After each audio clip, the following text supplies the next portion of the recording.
जवाहर नवोदय विद्यालय प्रवेश परीक्षेच्या मानसिक क्षमता चाचणी या विभागातील घटक 5वा समसंबंध यातील स्वाध्याय प्रश्न क्रमांक 11 ते 20 चे स्पष्टीकरण।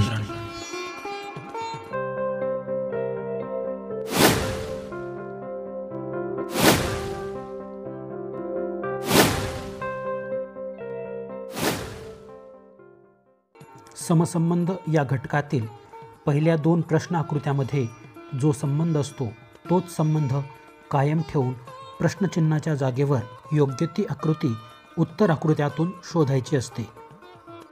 या प्रश्नामधील पहिल्या 2 प्रश्न आकृत्यात साधारणपणे पुढील संबंध असतो। 1. आकृत्या चिन्हे यांची संख्या दुप्पट होते। 2. आकृत्या चिन्हे कोणत्याही दिशेत काही अंशात फिरतात। 3. आकृतीची आरशातील प्रतिमा पाण्यातील प्रतिबिंब मिळते। 4.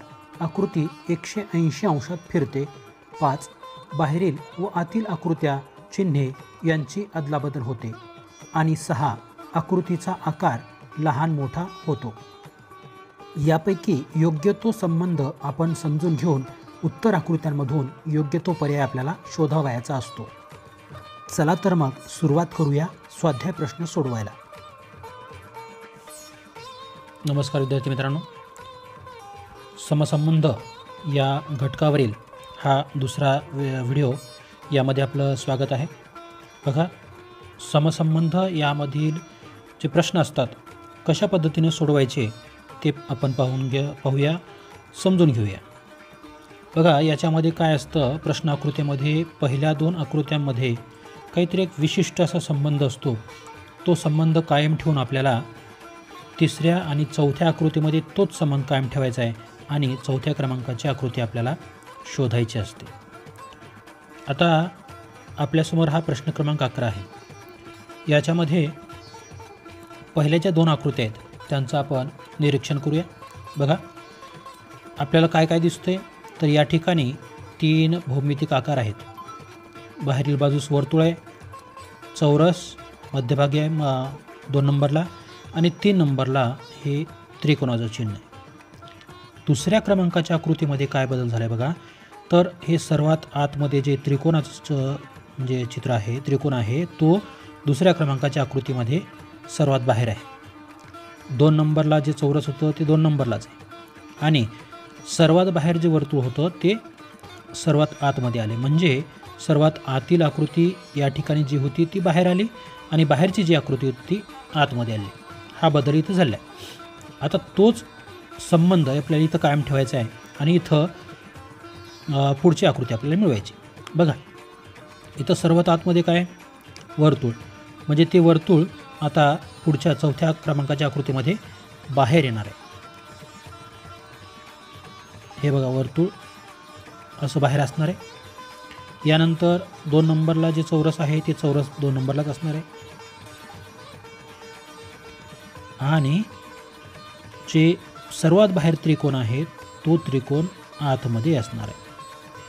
अशा पद्धतीने म्हणजे वर्तुळ, चौरस आणि त्रिकोण हा क्रम आपल्याला पाहिजे।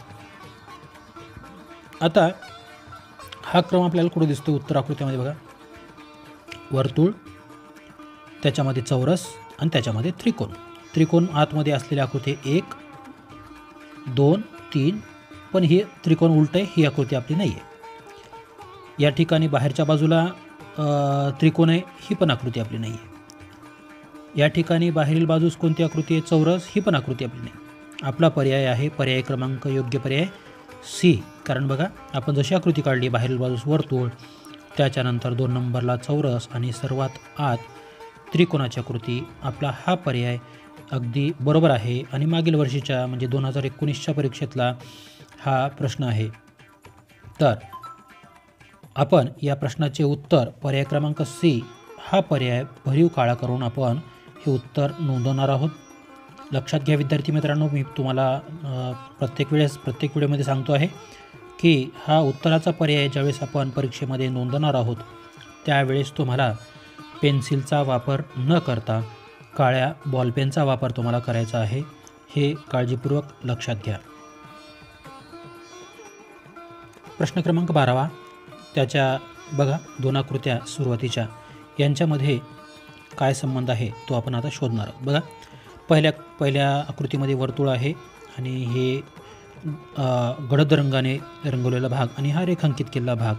दुसऱ्या आकृतीमध्ये काय झाले, ही जी आकृती आहे ती 90 अंशात घड्याळाच्या दिशेने उजव्या दिशेने फिरलेली आहे. म्हणजे ही जी आकृती डाव्या बाजूला होती ती वरच्या बाजूला आहे. आता 3 क्रमांकाची आकृतीसुद्धा जशी आहे. आता ह्याच्यामध्ये संबंध काय होता की घड्याळाच्या दिशेने 90 अंशात ही आकृती फिरलेली. आता ही सुद्धा तशीच फिरणार आणि हा भाग ज्यावेळेस 90 अंशामध्ये असा फिरतो त्यावेळेस तो असा तयार होतो आणि याच्या हा काळा भाग आहे तो वरच्या बाजूला असेल आणि खालचा भाग हा रेखांकित असेल. आता अशी आकृती आपल्याला पर्याय क्रमांक कुठं भेटते, डीमध्ये अशी आकृती आपल्याला मिळते. म्हणून या प्रश्न क्रमांक 12चं जे उत्तर आहे ते पर्याय क्रमांक डी हे आपण उत्तरपत्रिकेमध्ये 12 समोरील डी हे वर्तुळ भरीव काळे करून नोंदवणार आहोत. आता आपल्यासमोर प्रश्न क्रमांक 13ची आकृती दिसते आहे. बघा काय आहे याच्यामध्ये, तर आपल्याला हे जे दिसणारा पहिल्या आकृतीमध्ये त्रिकोण आणि त्याच्या दोन्ही बाजूला हे बेरजेचं चिन्ह दिसते. दुसऱ्या आकृतीमध्ये काय बदल झाला आहे, तर या ठिकाणी जी ही उभी रेषा आहे ती उभी रेषा या ठिकाणी तिरपी झाली आहे आणि आतमध्ये ज्या आडव्या रेषा होत्या त्या या ठिकाणी उभ्या आहेत. या ठिकाणी जे अधिकचं चिन्ह होतं त्याच्या जागेवरती या ठिकाणी हे 2 वर्तुळाचे चिन्ह आले. आता तिसऱ्या क्रमांकाच्या आकृतीमध्ये आपल्याला हा संबंध कायम ठेवून चौथी आकृती आपल्याला शोधायची. बघा काय होईल, हा भाग जो होता तो आपण काढूया. या ठिकाणी जी ही उभी रेषा होती तर ही तिरपी होईल आणि असा आपल्याला हा भाग मिळेल. बघा या ठिकाणी उभ्या रेषा आहेत म्हणजे या ठिकाणी आपल्याला आडव्या रेषा असायला पाहिजेत चौथ्या पर्यायामध्ये. या ठिकाणी जे बेरजेचे चिन्ह आहेत त्या ठिकाणी वर्तुळाचं चिन्ह आपल्याला पाहिजे. आता अशी आकृती उत्तर पर्यायामध्ये शोधणार आहोत आपण. बघा एक क्रमांकाच्या पर्यायामध्ये आहेत आडव्या रेषा पण पुन्हा बेरजे चिन्ह दिले. ही आकृती आपली नाही आहे, ही पण नाही, ही उलटी दाखवली, ही पण नाही. आणि डी क्रमांकाच्या पर्यायाशी आपण काढलेलं रेखाटन हे जुळत आहे. त्यामुळे पर्याय क्रमांक 13 या प्रश्नाचे उत्तर आपण डी क्रमांकाचे वर्तुळ उत्तरपत्रिकेमध्ये भरीव काळे करून नोंदवणार आहोत. आता आपल्यासमोर आहे तो प्रश्न क्रमांक 14. अतिशय सोपा असलेला हा प्रश्न 2019 मधील परीक्षेतील आलेला प्रश्न. बघा पहिल्या 2 आकृत्या बघितल्यानंतर आपल्या लक्षात येतं की ही जी पहिली आकृती आहे या आकृतीची ही आरशातील प्रतिमा आहे. 2 क्रमांकाची आकृती या पहिल्या आकृतीची आरशातील प्रतिमा आहे. हाच संबंध कायम ठेवता या ठिकाणी प्रश्नार्थक चिन्हांच्या जागेवर येणारी आकृती ही 3 क्रमांकाच्या आकृतीची आरशातील प्रतिमा यायला हवी. आता बघा याची आरशातील प्रतिमा कशी असेल, हा जो बाण असा आहे तो आपल्याला असा असेल आणि याच्यामध्ये हे जो वरील भाग आहे तो इथे असेल. यानंतर ही जी छोटीशी रेषा आहे ती आपल्याला या ठिकाणी दिसेल आरशामध्ये. या आकृतीची आरशातील प्रतिमा अशी असेल. आता उत्तर पर्यायामध्ये बघा आपण अशी रेखाटन केलेली आकृती आपल्याला कुठे भेटते. पर्याय क्रमांक बी मध्ये आपण केलेले रेखाटन जुळत आहे. म्हणून 14 क्रमांकाच्या प्रश्नाचं उत्तर आपण उत्तरपत्रिकेमध्ये बी क्रमांकाचं वर्तुळ हे भरीव काळं करून आपण नोंदवणार आहोत. लक्षात घ्या, काळ्या बॉलपेनचा वापर तुम्हाला परीक्षेमध्ये उत्तर नोंदवताना करायचा आहे. 2017च्या परीक्षेतील हा 15वा प्रश्न. पहिल्या 2 आकृत्यांमध्ये काय समसंबंध आहे तो आपण आता शोधणार आहोत. बघा बाहेरील बाजूस त्रिकोण आणि आतील बाजूस हा काळा चौरस दिसतो आहे तर पहिल्या आकृतीमध्ये. दुसऱ्या आकृतीमध्ये याच्यात बदल काय झाला आहे, तर बाहेरील बाजूस चौरस आहे आणि आतील बाजूस हा त्रिकोण आहे पण एकही काळा भाग यामध्ये नाही आहे. म्हणजे बघा कसं बदल झाला आहे, आतील आकृती बाहेर आहे, बाहेरच्या आकृतीमध्ये या ठिकाणी जो काळा भाग होता त्या ठिकाणी पांढरा भाग आहे. चला 3 क्रमांकाच्या आकृतीमध्ये आत चौरस आहे तो बाहेर काळा असणार आहे, बाहेरच्या बाजूला तो चौरस असणार आहे आणि आतील बाजूस हा त्रिकोण असणार आहे, पण हा त्रिकोण काळा नसणार आहे. आता काळा नसलेला त्रिकोण आपल्या पर्याय क्रमांक बी मध्ये असतो. बाहेरच्या बाजूला चौरस आहे. हा पर्याय आपला या प्रश्नाचे उत्तर आहे.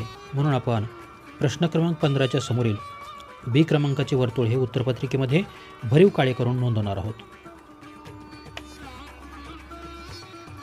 आता प्रश्न क्रमांक 16 बघा.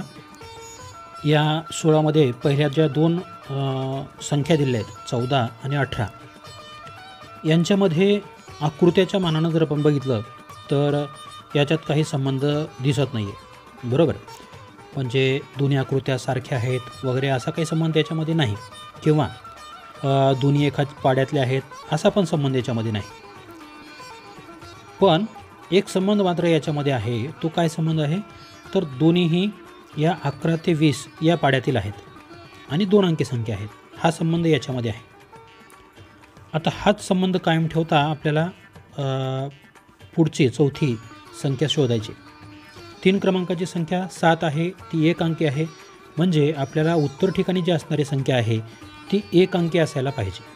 आता उत्तर पर्यायामध्ये दिलेले जे पर्याय आहेत त्याच्यामध्ये 1 अंकी संख्या फक्त बी क्रमांकाची आहे, ती म्हणजे 9. फक्त हाच संबंध या ठिकाणी जुळतो. म्हणून आपण या प्रश्नाचे उत्तर पर्याय क्रमांक बी हे नोंदवणार आहोत. 16 क्रमांकाच्या प्रश्नाचे उत्तर पर्याय क्रमांक बी हे उत्तरपत्रिकेमध्ये बीचे वर्तुळ हे भरीव काळे करून नोंदवणार आहोत. यानंतर प्रश्न क्रमांक 17 आपल्यासमोर दिसत आहे. पहिल्या 2 आकृत्यांचं आपण निरीक्षण करणार आहोत. बघा, पहिल्या आकृतीमध्ये दिसणारा हा त्रिकोण दुसऱ्या आकृतीमध्ये तो 90 अंशात घड्याळीच्या उलट्या दिशेने फिरला आहे. हा त्रिकोण 90 अंशात घड्याळीच्या उलट्या दिशेने असा फिरल्यानंतर ही आकृती त्रिकोणाची जी आडवी होती ती उभी झाली इथे या ठिकाणी. आणि या आकृतीचा हा आरशातील प्रतिमा इथे वाढलेली आहे. आणि ही जी प्रतिमेचा भाग आहे त्यामध्ये आडव्या रेषा वाढलेल्या आहेत. असा बदल या आकृतीचा दुसऱ्या क्रमांकाच्या आकृतीमध्ये झाला. आता हा संबंध आपण कायम ठेवायचा आहे. आणि ही जी 3ऱ्या क्रमांकाची आकृती आहे त्या 3ऱ्या क्रमांकाच्या आकृतीला घड्याळीच्या उलट्या दिशेने आपल्याला 90 अंशात फिरवायचं.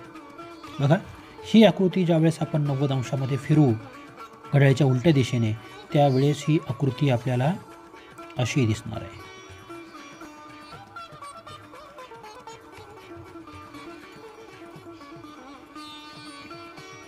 ही आकृती आपली अशी असेल, बरोबर. आणि याच्या विरुद्ध बाजूला आणि सलग याची आरशातील प्रतिमा इथं वाढणार आहे.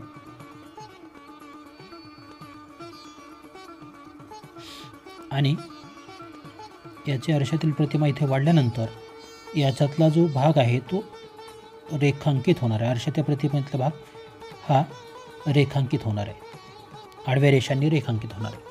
आता उत्तर पर्यायामध्ये बघा, असा पर्याय आपल्याला कुठं दिसतो?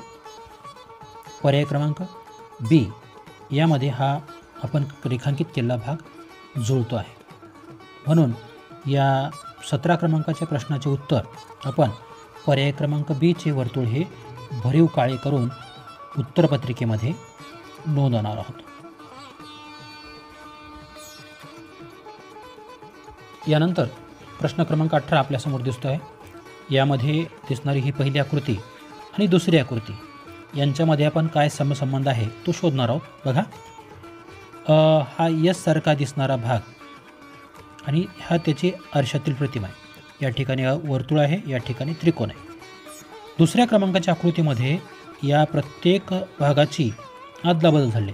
बघा, या ठिकाणी असलेला हा यस सारखा भाग, उलटा यस सारखा भाग या ठिकाणी होता, तो दुसऱ्या आकृतीमध्ये इथं आला आहे.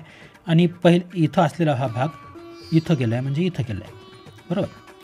खाली जे त्रिकोणाचं चिन्ह होतं ते वरच्या बाजूला गेले, वरील वर्तुळाचं चिन्ह हे खालच्या बाजूला आले. म्हणजे फक्त समोरासमोर त्यांची अदलाबदल या आकृतीमध्ये झाली. आता हा संबंध लक्षात ठेवायचा आहे आणि 3ऱ्या क्रमांकाच्या आकृतीमध्ये हा ठेवून 4थ्या क्रमांकाची आकृती आपल्याला मिळवायची. बघा, या ठिकाणी असलेली ही 3ची आकृती आणि ही 6ची आकृती, 6 सारखी आकृती, मराठी 6 मराठी 3 सारखी आकृती. बघा, यांची अदलाबदल आपण करणार आहोत. म्हणजे या ठिकाणी ही सर्वप्रथम 6 सारखी मराठी 6 सारखी आकृती, या ठिकाणी मराठी 3 सारखी आकृती, हे वर्तुळ जे खाली आहे ते वरच्या बाजूला जाईल आणि वरी जो चौरस होतं ते खालच्या बाजूला येईल. आता अशी आकृती आपल्याला उत्तर पर्यायामध्ये शोधायची.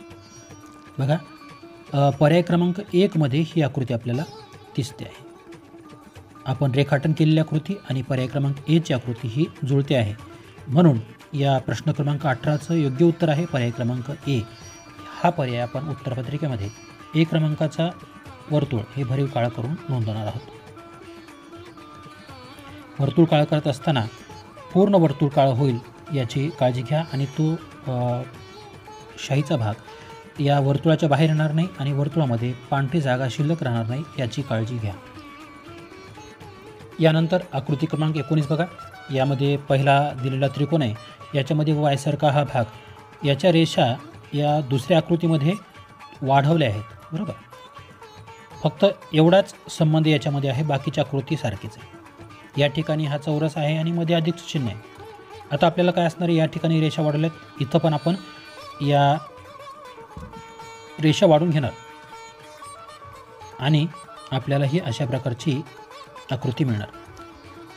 चौथ्या स्थानावरती अशी आकृती मिळणार आहे. तर ती आकृती आहे पर्याय क्रमांक बी, जी आपण या ठिकाणी कच्चं रेखाटन केलं आहे.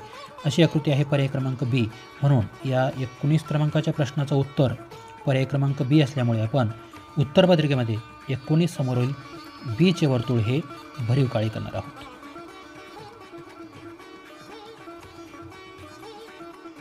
विद्यार्थी मित्रांनो, या व्हिडिओमधील हा शेवटचा प्रश्न क्रमांक 20 आपल्यासमोर दिसतो आहे.